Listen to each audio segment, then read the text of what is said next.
What was it about Morgan Stanley or about that job that like ultimately didn't win out over the opportunity to work for yourself?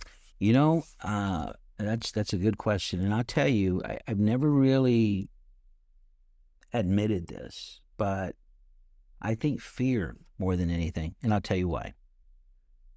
It's not that didn't feel confident in the position. I knew I would have been successful at one point or another, but what I realized, it's a sales job, right? I didn't come from a whole lot of money personally. Um, I didn't know anybody with a lot of money besides my aunts. There's about three or four of them. They weren't going to hand you much. The name would sell itself. But what I did notice as I was there, they had a few people in this office. They were cold calling. And it just didn't seem like it was always a lot of no's, a lot of rejections. We know that. We were in telemarketing, Yeah. right? But this was a whole different level.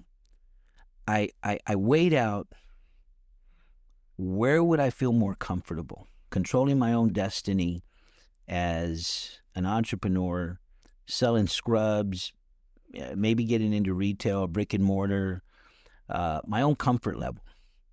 Over here, you've got people depending on you. You've Yeah. got to perform. The pressure, I felt, would be much more extreme.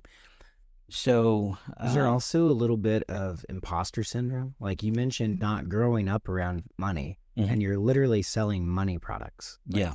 you're selling, Oh, put your money into this and it'll make you more money. I should know because I have so much of it, right? Like exactly. there's a bit of imposter syndrome behind Yeah, I that. mean, if you really think about it, maybe I hadn't really thought about it at that level, but yes, the fear of being able to having to compete with somebody who comes from that background, Yeah. who may have family members that already, um, maybe at that point I just didn't feel like I would be as successful as maybe others would be Sure. because they come from that history, that background.